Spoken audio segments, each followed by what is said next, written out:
Good afternoon, everyone. Thank you so much for staying through to the last session. And I think it'll be worth your while because we're maybe going to shift gears a little bit here. We're going to talk a little bit about nature. Hopefully we'll talk about animals. I don't think anyone's talked about animals yet today. So, Your Excellency, you have just been elected to your second term as President of the International Union for the Conservation of Nature, one of nature's global guardians.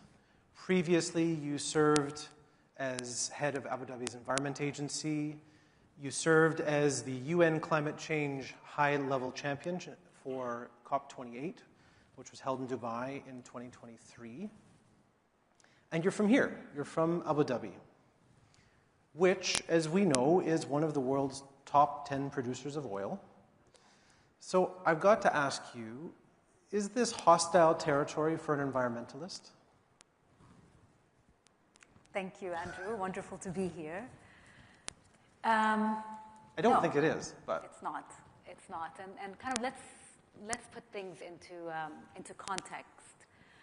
So you use the context of an oil and gas producing country, and therefore I'll kind of step back and kind of recognize that in the context of climate change, obviously slashing emissions coming from oil and gas is a reality and something that we all need to grapple with. What is the context? So COP21, Paris Agreement, all countries agreed to limit global warming to 2 degrees Celsius, right?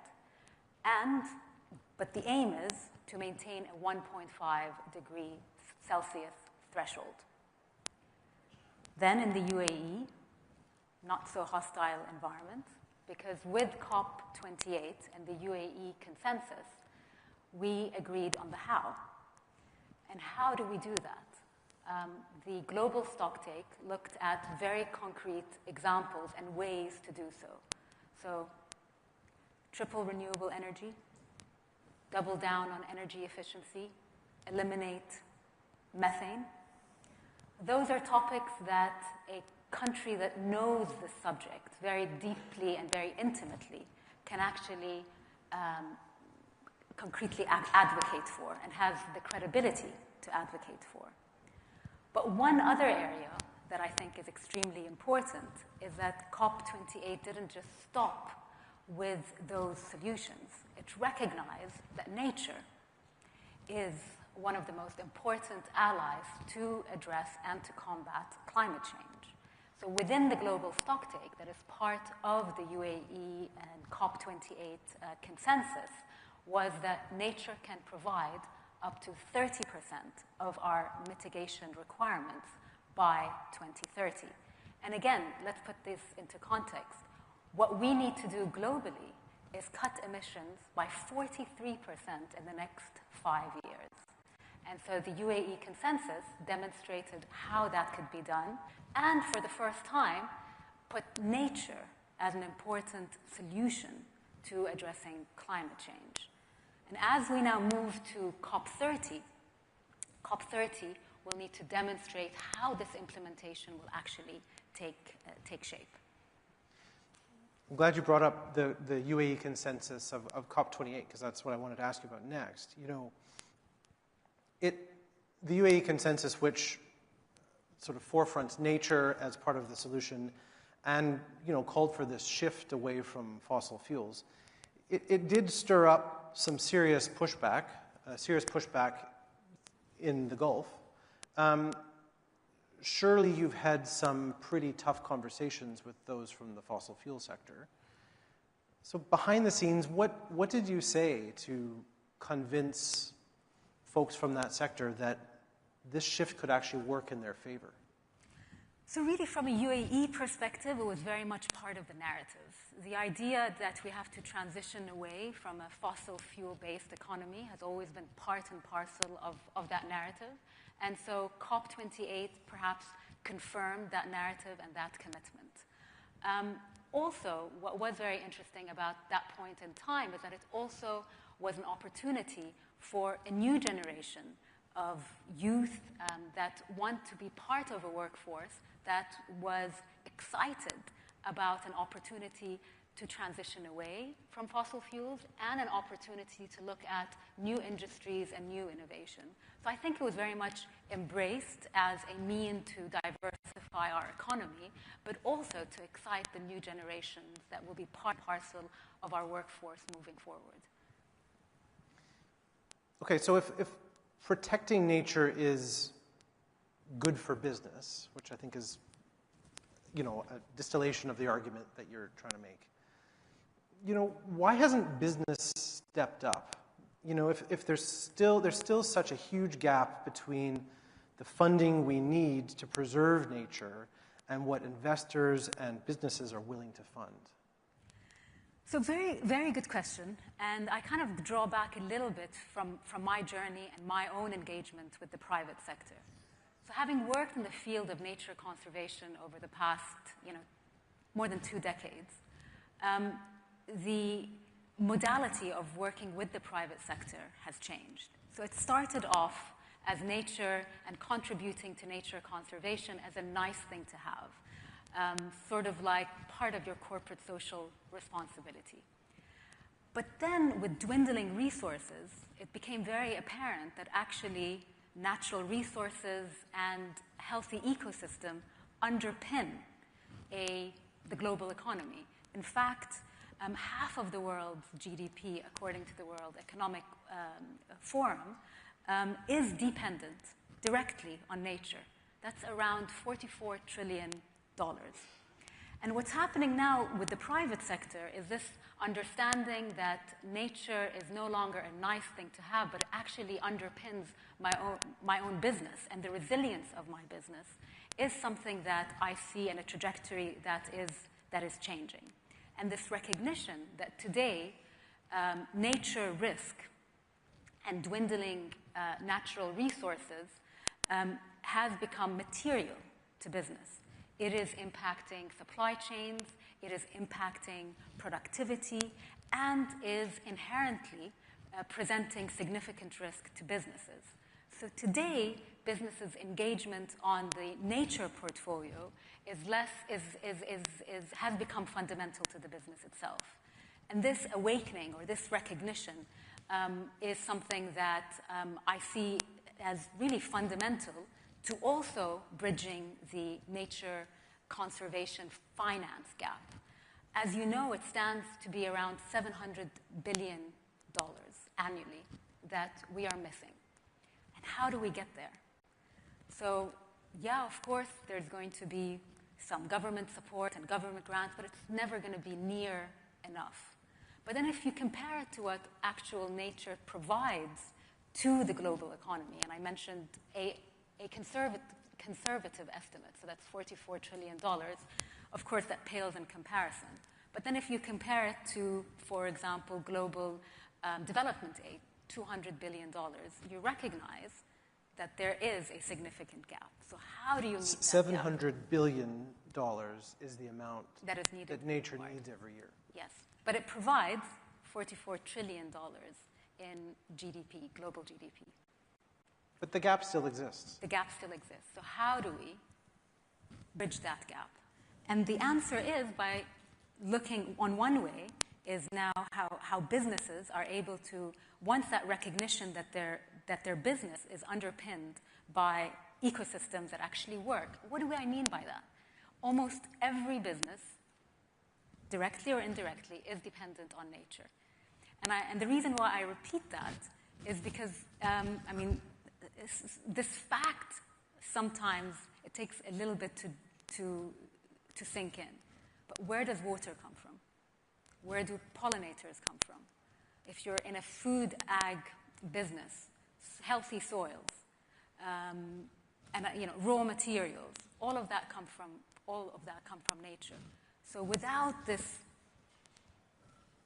these natural ecosystems, businesses will essentially fail. So the idea is how do you turn investments and financial flows from flows that are nature negative, so they harm nature, to ones that are nature positive. The other thing, of course, is everybody talks about blended finance, because as we said, there's not one source of finance that is able to address this glaring gap. So blended finance, finance that blends private, public, and philanthropic money, is able to hopefully get us to where we need to be. I promised I was going to ask you about animals. So let's do that. You know, the IUCN, of which you are president, one of the products that you should all go and look at is the IUCN Red List. And it's a list of species and ecosystems that are, shall I say, at risk? Yeah, or sometimes not so much. Or sometimes not so much. Yeah. But it's designed to help a country decide how to allocate resources towards what to save. So I want to ask you a little bit about how this has worked in Abu Dhabi. You know, Abu Dhabi has helped bring back the scimitar horned oryx. That's one of the species that Abu Dhabi has, you know, underlined and said this is a priority. There are other species that are not priorities. One I was reading about is the Arabian leopard, right? The Arabian leopard, no one is going to get attacked by an Arabian leopard on the way home from Reuters Next, unfortunately, because there aren't any left in the UAE. There are only maybe 100 left in the whole peninsula. So, you know, I guess the question is, how does a country decide what species to save, what species maybe to reintroduce, and what species that, you know, it's just not going to be possible for? So let me tell you a little bit about IUCN, because those are sort of our flagship, I would say, flagship tools that we provide the community at large. So IUCN is one of the largest environmental networks. It has 1,400 members, both government and non-government. All have equal votes within this union, but also more than 18,000 scientists. So together, this community produces these flagship, almost, barometers for life. One of them is the Red List of Endangered Species, and the other is the Red List of Endangered Ecosystems. And those are exactly what I said. If you go to a doctor, they give you sort of a health check. Those are important sort of indicators of where we are. Now, countries go to these large, I would say, you know, the big COPs, and they sign up to targets, global targets. And then they come back to their own country and ready to implement, but how do you implement? Where do you go? What are the ecosystems that you need to protect? IUCN, through these red lists, provide guidelines to governments and civil society on how to implement global goals. And the global goal, for example, on biodiversity is protecting 30% of the planet, both land and marine, by 2030. So then they can come back and develop their own red list so that you can prioritize your resources and your focus on what are the most important areas when it comes to spaces that need to be protected, but also what are the most important species in your territory that also need help. And what's interesting these days, and you've mentioned the scimitar horned oryx, is that not only do we focus on protecting what we have, but it's also about enhancing or restoring what we've lost in these particular areas. And so it's not just land, it's habitats, it's not just trees, it's forests. So making sure that we recognize that these are living ecosystems.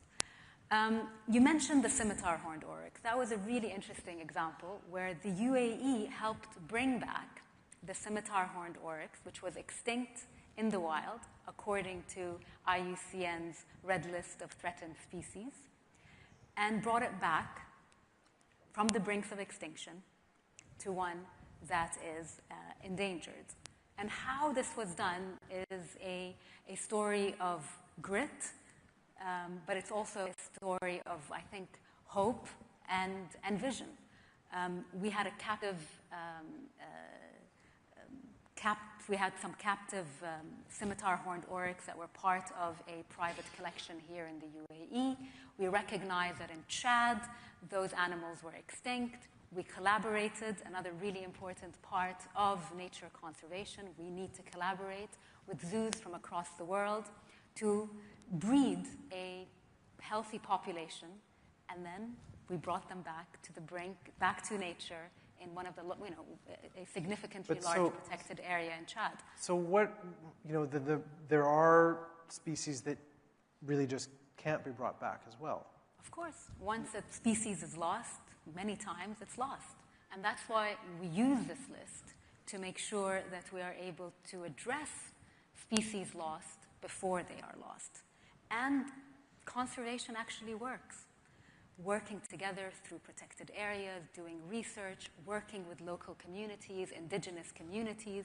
These are all recipes for conservation projects that work, including, of course, sustainable finance. There's some questions from the audience. This last question is a version of a question I have. How committed is the UAE to environmental preservation as it pushes for more mega-urban projects and accelerates urban development? I kind of want to ask that in a little bit different way. This country has developed so rapidly in the course of your lifetime, right? And it continues to grow and grow and grow. So when it comes to conserving nature, what mistakes are still being made that get under your skin here, that you see, that you think, we can't keep doing that? So having grown up in the UAE and having had the privilege to be the Secretary General of the Environmental Regulator, I can say that from the get-go, nature conservation was very much seen part and parcel of our development story. So early planning is extremely important. Making sure that environmental protection is not an isolated discipline, but is integrated within your economic development plans, your social development plan, is an important part of ensuring that it's not forgotten. As countries develop, priorities creep up, and it's really, really important that you have a system that ensures that the environmental integrity and environmental action is part of development and not seen as completely separate. And I think this is the big mistake that countries do, as well as nature activists. Ultimately, one needs to look at things from an integrated manner, whether it's climate change, nature conservation, development, they have to go hand in hand. Old school conservation, where you have a protected area and you put a fence and people are designated as complete intruders, also doesn't work. So you need to have something that is specific, that works to the system that you have and the geography that you've got. So you need a responsive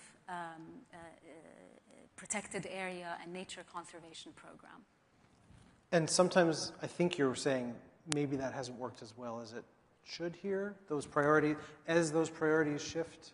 I mean, nature conservation and protected area management is a challenging topic. Climate and climate resilience is impacting nature and nature conservation. Today, nature, and when I say nature, what do I mean by that? Whether it's forests, it's oceans, it's mangroves. Today, they are able to absorb 50% of anthropogenic greenhouse gas emissions. We cannot afford to lose nature when we need it the most, because today we've already exceeded the 1.5 degree threshold. And so we're at a point in time where, yes, mistakes are made in terms of the process on the how, but the what, which is ensuring that the nature that is left is protected, enhanced, and restored, and at the same time, we're able to slash emissions. And I think the mistake is attempting to do one or the other, and you have to do both. So, very briefly, because we just have half a minute left. The UAE announced 20% of its, or Abu Dhabi's announced 20% of the land mass is put aside now as nature preserve. It's not hit the 30% target that IUCN has. Are you hopeful that it will? Absolutely, because actually those targets were done from an Abu Dhabi perspective. So when you aggregate what's going to happen from a UAE perspective, I'm pretty confident we'll get to the 2030 by 2030. Great. Thank you very much. Thank you very much. And thank you very much for you all for sticking with us. Thank you.